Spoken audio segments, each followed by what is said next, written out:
Hi friends, कैसे हैं आप लोग। मैं अविनाश कुमार अपने यूट्यूब चैनल मिशन सरकारी जॉब पे आप सभी का हार्दिक स्वागत करता हूं।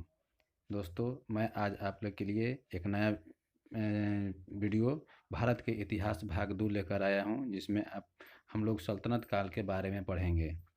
ये काफ़ी महत्वपूर्ण है परीक्षा की दृष्टि से दोस्तों, इसे ध्यान से देखें और शुरू से अंत तक वीडियो को देखें। अगर अच्छा लगे तो इसको लाइक एवं सब्सक्राइब जरूर से करें दोस्तों। चलिए वीडियो शुरू करते हैं। पहला क्वेश्चन है, भारत सल्तनत काल का वह कौन सा सुल्तान था जो कुरान शरीफ बेचकर अपना जीवन निर्वाह करता था। सल्तनत काल का वह कौन सा सुल्तान था जो कुरान शरीफ बेचकर अपना जीवन निर्वाह करता था। Option A Ghiyasuddin Tughlaq, option B Nasiruddin Tughlaq, option C Firoz Tughlaq, option D Iltutmish. इन चारों में से कौन सा था। सही जवाब इसका होगा दोस्तों नसरुद्दीन महमूद। इसका सही जवाब होगा ऑप्शन बी नसरुद्दीन महमूद। चलिए अगला क्वेश्चन नंबर 2। जूना खां किस सुल्तान का प्रारंभिक नाम था।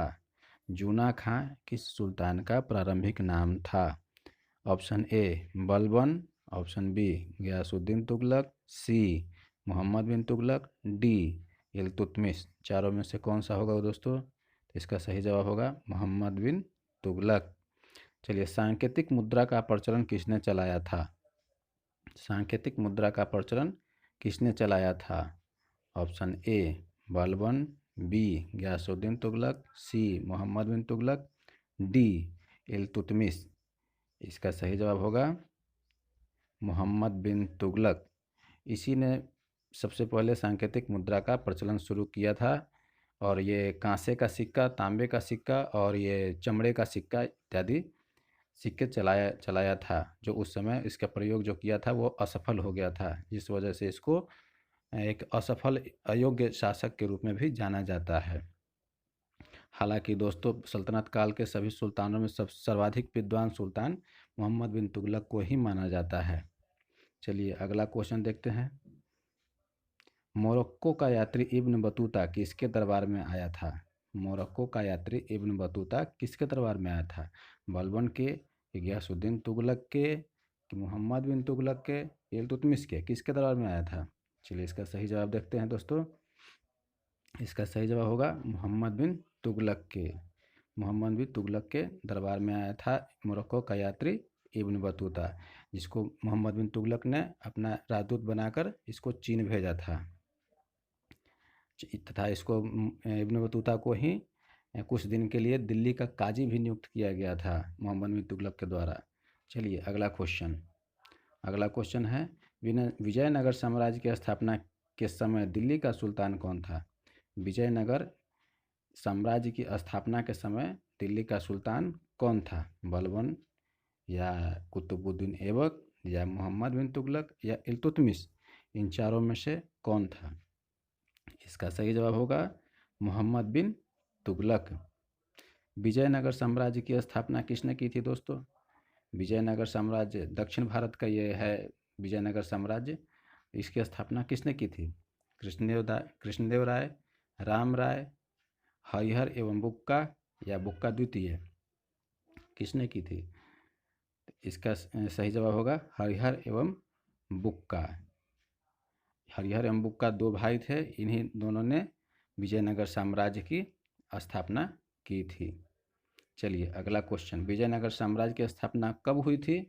तो विजयनगर साम्राज्य की स्थापना 1210 ईस्वी, 1236 ईस्वी, 1326 ईस्वी, 1336 ईस्वी कब हुई थी। इसका सही जवाब होगा 1336 ईस्वी। सनकी एवं पागल सुल्तान के नाम से किसे जाना जाता है।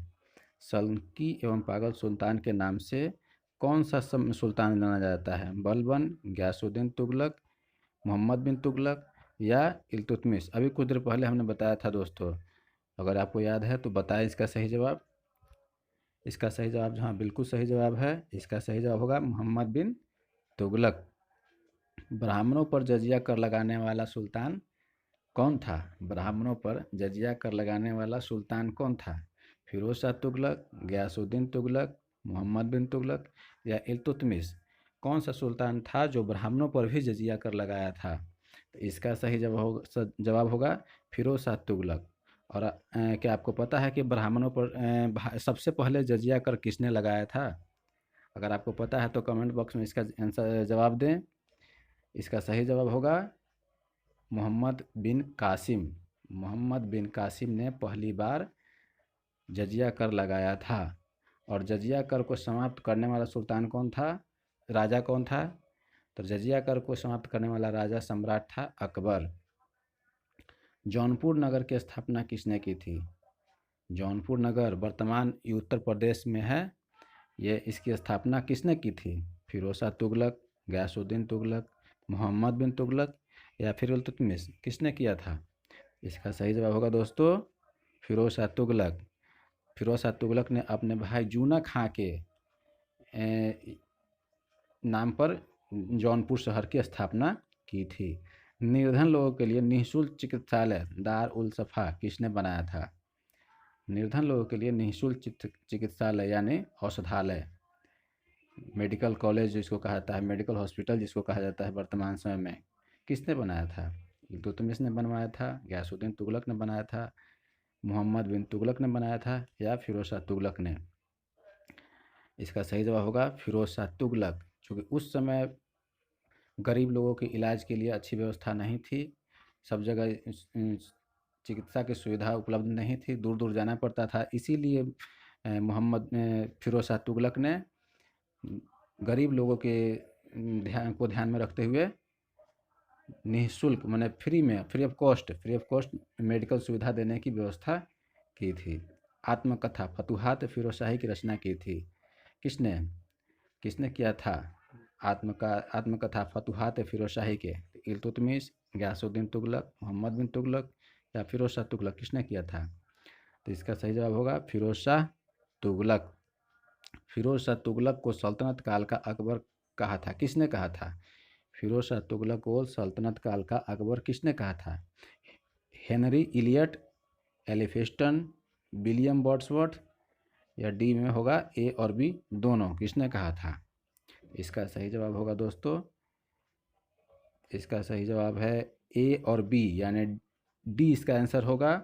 हेनरी इलियट और एलिफिंस्टन दोनों ने फिरोज शाह तुगलक को सल्तनत काल का अकबर कहा है। चलिए अगला क्वेश्चन, लोदी वंश की स्थापना किसने किया था? लोदी वंश की स्थापना किसने किया था? बहलोल लोदी, इब्राहिम लोदी, सिकंदर लोदी या ए और बी यानी बहलोल लोदी और इब्राहिम लोदी दोनों ने मिलकर किया था? कौन सा होगा सही जवाब मित्रों? इसका सही जवाब होगा बहलोल लोदी। बहलोल लोदी ने लोदी वंश की स्थापना की थी। बहलोल लोदी ने अपने सरदारों को क्या कहकर बुलाता था? बहलोल लोदी अपने सरदारों को क्या कहकर बुलाता था? जैसे पहले का नियम था कि अपने राजा को, वजीर को, किसी तरह के मंत्री को कुछ उपनाम से बुलाया जाता था, वैसे ही अपने सरदार को क्या कहकर बुलाता था बहलोल लोदी? वजीर कहता था, सरदार कहता था, मकसद अली अथवा सिपह सलार, इन चारों में से कौन सी उपाधि देकर बुलाता था? आपको पता हो तो बताएं। चलिए हम बताते हैं, मकसद अली। इसका सी ऑप्शन आंसर होगा सही मित्रों। आगरा नगर की स्थापना किसने की थी? आगरा नगर की स्थापना किसने की थी? बहलोल लोदी, इब्राहिम लोदी, सिकंदर लोदी या इनमें से कोई नहीं, किसने किया था दोस्तों? चलिए इसका जवाब हम बताते हैं। इसका सही जवाब होगा सिकंदर लोदी। सिकंदर लोदी ने 1504 ईस्वी में आगरा शहर की स्थापना की थी। गुलरुखी शीर्षक से कविता लिखने वाला सुल्तान कौन था? गुलरुखी शीर्षक से कविता लिखने वाला सुल्तान कौन था? बहलोल लोदी, इब्राहिम लोदी, सिकंदर लोदी या इनमें से कोई नहीं, कौन था दोस्तों? ये सिकंदर लोदी। क्योंकि सिकंदर लोदी को कविता लिखने का बहुत शौक था और वो अपने खुद के नाम से नहीं बल्कि गुलरुखी शीर्षक से कविता लिखा करता था। चलिए अगला क्वेश्चन देखते हैं। सिकंदर लोदी के आदेश पर एक आयुर्वेद ग्रंथ का फारसी भाषा में अनुवाद किस नाम से किया गया था? फरहंग सिकंदरी, फतुहत सिकंदरी, रजम ए शबाब या इनमें से कोई नहीं, कौन सा इसका सही जवाब होगा दोस्तों? आइए देखते हैं इसका सही जवाब क्या होगा, फरहंग सिकंदरी। चलिए नेक्स्ट क्वेश्चन, लोदी वंश का अंतिम शासक कौन था? लोदी वंश का अंतिम शासक कौन था? बहलोल लोदी, इब्राहिम लोदी, सिकंदर लोदी, कौन था, या इनमें से कोई नहीं? चलिए इसका सही जवाब देखते हैं दोस्तों। इसका सही जवाब होगा सिकंदर लोदी। चलिए अगला, इसका सही जवाब, सॉरी दोस्तों, इसका सही जवाब होगा इब्राहिम लोदी। लोदी वंश का अंतिम शासक कौन होगा? इब्राहिम लोदी। पानीपत का प्रथम युद्ध कब हुआ था? पानीपत का प्रथम युद्ध कब हुआ था? तो पानीपत का प्रथम युद्ध कब हुआ था, ये तो बहुत प्रचलित क्वेश्चन है दोस्तों, आप ही बताएं। इसका ऑप्शन है इसमें दिया हुआ 1210 ईस्वी, 1326 ईस्वी, 1191 ईस्वी, 1526 ईस्वी। इनमें से कौन सा सही जवाब होगा मित्रों? तो इसका सही जवाब होगा 1526 ईस्वी। पानीपत का प्रथम युद्ध 1526 ईस्वी में हुआ था। और ये किनके बीच हुआ था? ये इब्राहिम लोदी और बाबर के बीच हुआ था। ये कहाँ पर हुआ था? पानीपत के मैदान में 1526 में इब्राहिम लोदी और बाबर के बीच ये युद्ध हुआ था, जिसमें इब्राहिम लोदी की हार हुई थी। और इसी युद्ध के पश्चात भारत में मुगल साम्राज्य की स्थापना हुई थी। चलिए दोस्तों, इसी के साथ 20 क्वेश्चन का एक सेट समाप्त हुआ। अब अगले वीडियो में इससे भी और अच्छे अच्छे क्वेश्चन लाऊंगा। चलिए, लास्ट तक वीडियो देखने के लिए धन्यवाद। और आप लोग घर पे रहें, सुरक्षित रहें, कोरोना से बच के रहें, सोशल डिस्टेंसिंग का पालन करते रहें दोस्तों। चलिए अब इस अगर अच्छा लगे तो इस चैनल को सब्सक्राइब करें, लाइक एवं शेयर ज़रूर भी कर दे।